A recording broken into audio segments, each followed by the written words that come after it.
primary care. So if we go back to the beginning of the conversation, we started with some fairly simple, high-level practice dimensions around primary care. Physician leadership was the first dimension, and really we're talking the physician who's actually caring for the patients. We want to know what that physician's commitment is to owning a certain sense of accountability around good old-fashioned triple aim results in terms of improved health status, controlling aggregate spending, and driving high levels of patient satisfaction with the care and treatment that they are receiving.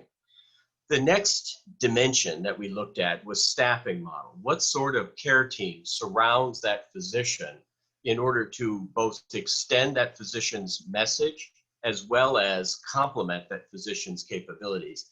This is particularly important as we grapple with behavioral health integration into a primary care setting and medication therapy management integration into a primary care setting in order to give the primary care physician, and in this case, his or her care team, a much stronger opportunity to address the broadest needs for the patient cohort or the target population, covered individuals.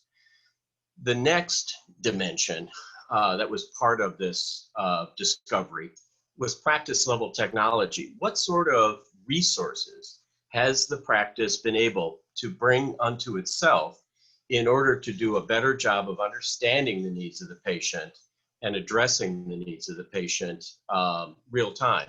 And it sometimes looks more like a customer relations management tool than it does a traditional electronic medical records tool, because the needs of the patient need to be understood and addressed on an ongoing basis, not just when the patient is face-to-face with the physician or the clinician. And in the case of COVID-19, where face-to-face visits dropped to near zero in many instances and have slowly started to come back, those practices that possessed an asynchronous resource, telehealth is often what it's referred to, but an asynchronous resource that allowed them to maintain this relationship with the patient have proven to be the more successful practices in not just preserving a relationship, but strengthening that relationship. And they have learned quite a bit around the better models of practice level technology that seem to really facilitate this relationship between the primary care physician and his or her patient. And then the last dimension that was presented almost 3 years ago as a starting point in the conversation was what sort of continuous quality improvement commitment does the practice have in the form of an ongoing staff training and development, recognizing that the care team, the physician, only work at top of license when given the opportunity to continually improve their skill sets through ongoing staff training and development. And we're talking a true bona fide training and development program that is really organized around the understood current capabilities and deficits around both the physician and his or her care team. So this is where the conversation started some 3 years ago. As the National Alliance facilitated this conversation and this discussion, 3 additional dimensions or elements or capabilities became apparent as an important piece to conducting an advanced primary care deep dive. And the first one was access and outreach in particular, which is of course important to on-site near-site clinic companies as they continuously try to prove their value in the business relationship that they have with the employer, because we hear numbers in terms of how many of the covered individuals are actually being cared for in the on-site near-site clinic, how many of the covered individuals would declare that the on-site near-site clinic is indeed their medical home. And the higher the percentage, the greater the value to the employer, because it means that the practice, the on-site neuropsych clinic practice, has genuinely established a relationship with that patient and is truly investing in that patient's well-being through the services and programs that it is organized and making available to the patient. So outreach and access was deemed as very important and was quickly added to the conversation. The behavioral health integration piece, frankly, kind of speaks for itself, because many employers offer employee assistance programs with very poor uptake in those programs. And so to position the source of primary care as a source of behavioral health support for covered individuals has been deemed fairly important as a purchasing criteria or an attribute of an advanced primary care model. And then finally, and frankly, one of the more strategically important pieces is the ability of that primary care practice and that primary care practice team to control what's often referred to as downstream spending, to offer a very comprehensive model of primary care that allows the primary care physician and his or her team to manage all referrals outside the clinic setting and to go through, frankly, a bit of a vetting process in order to determine who the clinic would like to share their patient with outside the clinic walls. And so this referral management piece was identified as an important strategic element to control the total cost of care, and not to defer to or default to what the health plan arrangement might otherwise be, but to really see if that primary care practice can take some semblance of ownership there. So what resulted was these 7 attributes. And I know this is kind of small on the screen, so don't worry about it, because we're going to look at each one in an expanded presentation here. So I mentioned previously how about access and outreach was important. Well, this was really an important piece, that primary care is only of value, frankly, if patients can get to primary care in some form or fashion. And this includes not just face-to-face visits, but also now virtual visits, and that there are no financial barriers to gaining access to primary care.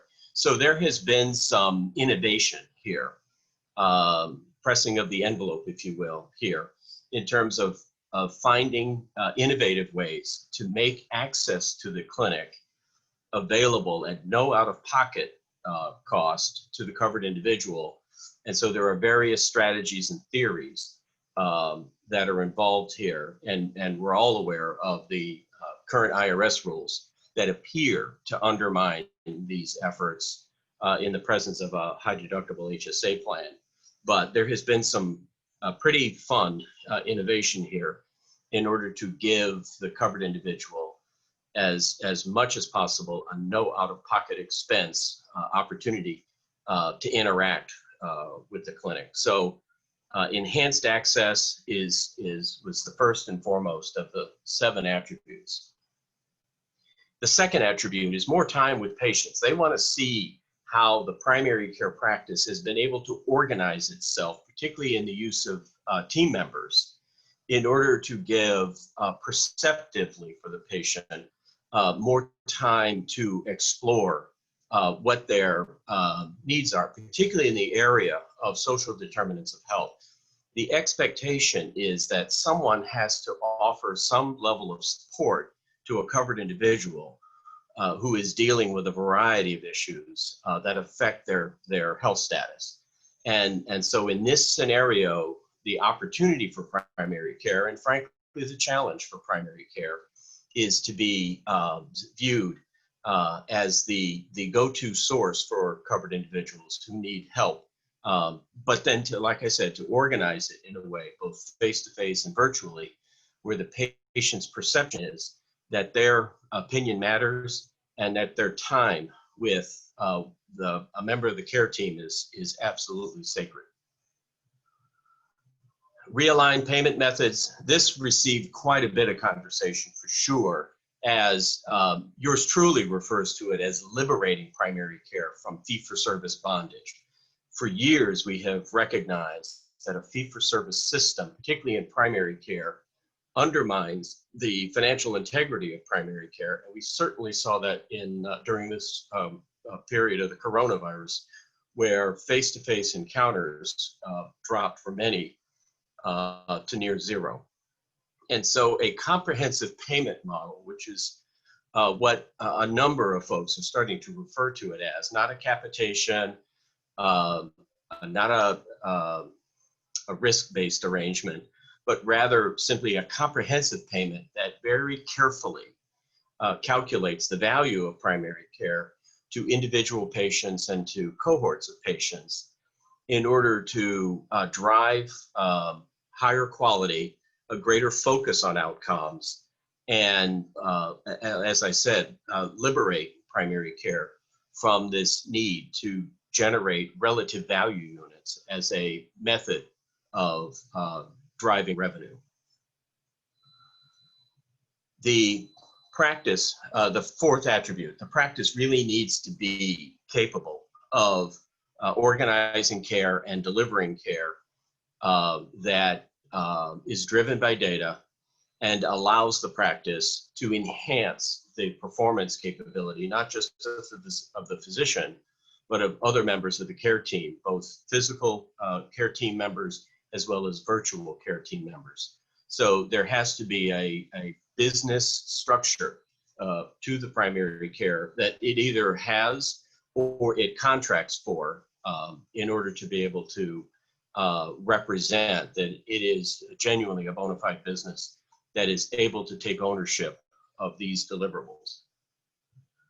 The fifth attribute, there has to be more than just acute care. There has to be a real focus on understanding the current risk status of the population and the individual patient, and a concerted effort to advance that in terms of improved health status, improved health literacy, and ensuring that the patient is receiving exactly what they need based upon a deep understanding of what those needs are. So more than just sick care, more than just acute care, it's really bringing the patient along a continuum that improves both their health status as well as, probably more importantly, their health literacy, which is foundational. The sixth attribute, which I mentioned in the previous slide, is behavioral health integration. The practice needs to be able to demonstrate that it has the understanding and the resources associated with meeting the behavioral health needs, either inside the practice, in a virtual relationship with the practice, or has established a referred to relationship, a care coordination strategy, in order to get the patient what they need in a timely fashion around behavioral health issues. And finally, as I mentioned in the previous slide as well, the seventh attribute in terms of impacting the total cost of care is that ability to manage referrals in a way that is comprehensive and coordinated and not siloed in any way. And the practice is expected to understand in its own community who the high quality specialists are that are frankly going to make them look good. I've often used the phrase, primary care is known genuinely by the company it keeps. And in many cases and in many communities, primary care needs to do a better job of keeping better company in terms of who they choose to share their patient with. So that's a deeper conversation around these 7 attributes.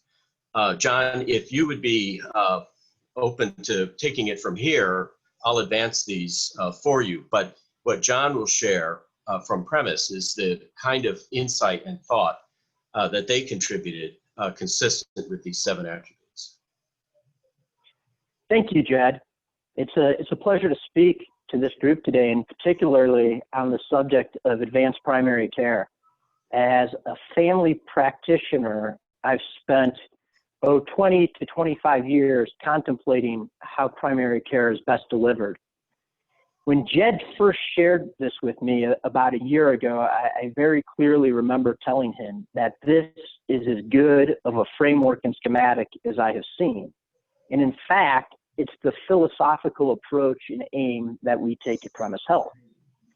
For the first attribute, we offer on-site, near-site, 24/7 virtual mobile access. And we do this for a very concerted reason.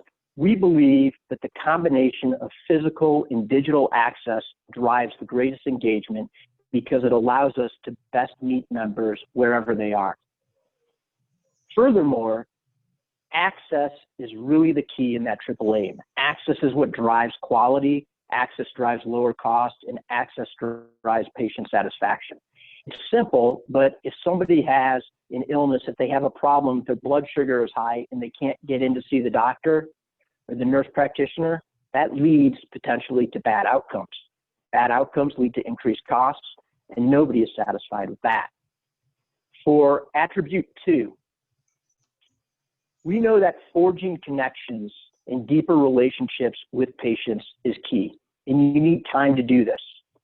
Very simply, we aim to treat our patients with respect and to build meaningful, trusting relationships. Going back to the access issue, we can do this through high touch, but we can also do it through technology. It's worth mentioning social determinants of health. It's received quite a bit of attention recently, and in fact, the more and the better able we are to appreciate an individual's ability to access because of transportation, or if somebody has financial needs, if somebody has housing instability or food insecurity, that impacts our ability to deliver care to them and for them to effectively execute on a plan. No matter how good the diagnosis and how good the plan is, if somebody is unable to afford their medications and unwilling to take them, it doesn't do us any good. More time with patients allows us to better understand the complexity that our patients have in their lives and in navigating the health system. For attribute 3, realign payments and methods. It's pretty simple. We want to get away from the fee-for-service volume incentive and move toward aligning reimbursement with outcomes. We want to shift from volume to value, and we want to measure performance. We do this by meticulously looking at quality as well as the member experience. These can be clinical core indicators such as blood pressure control or diabetes control or other HEDIS measures, and it can also be patient satisfaction. For the next attribute, organizational infrastructure backbone. We rely on analytics and reporting in addition to the clinical experience in our centers. This needs to be data-driven and evidence-based. We like to take a sophisticated approach where we analyze claims and we couple that with clinical data so we can see where we can best have impact with our patients as well as affecting the overall population of an employer. And for the next attribute, disciplined focus on health improvement. You've heard me talk about meeting members where they are. This includes reaching out to individuals who may not be in target zones. It includes reaching out to people who have missed appointments. It includes proactively getting in touch with those who might need to come in for a physical exam, as well as to maximize their health care and their wellness. We aggressively manage care gaps. We do this through a series of care coordinators and condition managers. But really, this disciplined focus on health improvement is not related to any one item here. It's a culture, and it becomes part of the organization, and it becomes a disciplined effort to do everything that you can to reach individuals where they are and to maximize their health and well-being. For attribute 6, behavioral health integration, we similarly take a very deliberate approach. Behavioral health was a key issue and an unmet need before the coronavirus pandemic hit the United States. That has only enhanced today. We realize that the numbers affected and the numbers to continue to be affected in the days ahead is staggering. 30 to 50% or more of individuals can be expected to have a behavioral health need during the course of their life. This allows us to take an approach where we address every patient every day to check in and make sure that they are okay. We collaboratively address mental, emotional, and psychosocial needs in addition to the physiologic needs that an individual might have. And this is done through a number of caregivers. We have social workers, we have clinical psychologists, but very importantly, we fully integrate this with primary care. So team members are not acting in silos, but rather collectively we address behavioral health and we tie that together with patients and also behind the scenes so that we can make sure we have integrated and coherent plans. For the last attribute, referral management, we similarly take a very aggressive and deliberate approach. We believe that connected care is a data-driven need, and it allows us to connect members with high-quality solutions across the care spectrum.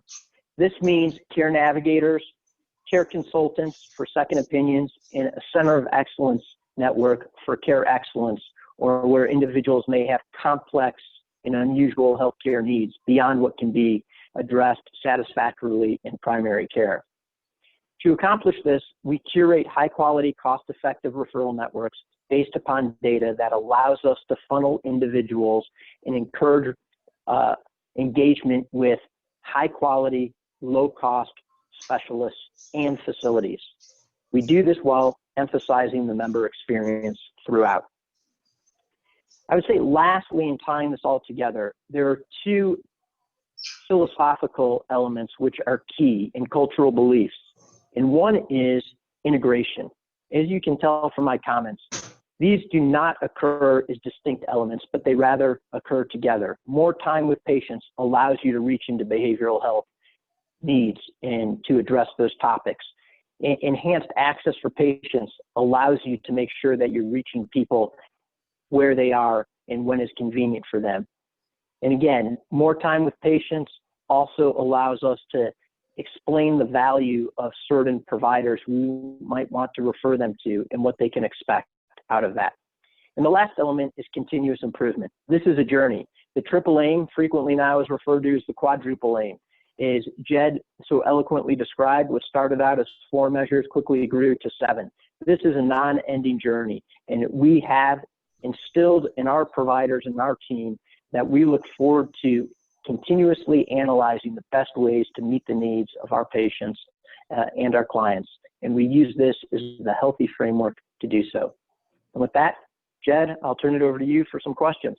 Excellent. Thank you, John, very much. And Larry, if you would guide us through questions, comments that might be coming from the audience, that would be great. No, actually, there does not appear to be any specific questions. Again, I would encourage people to use the question or the chat function and type in if you have something you'd like for Jed or John. But let me ask you both, what percent of, would you say, primary care practices are ready for this kind of model that employers could, or vendor partners could go to? Well, the research that I've done, which led up to this and the need for this, seemed to suggest that about maybe 30 to 40% would be ready for prime time because the physician leadership was ready for prime time. The practice itself may not be fully configured, but the physician who is caring for the patients is ready for accountability, is what I call it. And so then it's a matter of connecting that physician and his or her practice to a source that would put them into play almost immediately. So, and that's the other good news that's out there, is that there are a growing number of management service organizations that understand this and are ready to be hired by primary care in order to give them the kind of capability that John's organization has. I mean, John's fortunate premise is one of the leading sources of primary care because of the investment it's made in its ability to deliver advanced primary care. But there are other members of the National Association of Worksite Health Centers that are likewise capable of extending their supportive systems to community-based primary care and to help create and build these networks of advanced primary care. But at the present time, we're probably looking at a simple minority of practices that are ready, but a number, an additional 30% or so, aspire to be like Premise Health. Great. Thank you very much. A question for you, John. Is the 24/7 access of premise provided by the providers in a respective clinic or more centrally? So we have a blend, and we have a local virtual health mechanism whereby somebody who has a relationship with an existing primary care physician in a clinic can access that same physician during typical office hours. We also have a centralized national overnight, weekend, holiday 24/7 operation that can be used specifically for individuals during off hours. It's also available and accessible for others just during the course of the day. So individuals have an option. They can connect with their specific site and provider, or we also have the centralized function. Great. Thank you very much. Jed and John, thank you for your time. Thank you all for attending. Now, as we move into the next session on using primary care practices for remote locations, I'd ask you to log off for this session and go back to your session and log on for the next one. Thank you all very much. Excellent.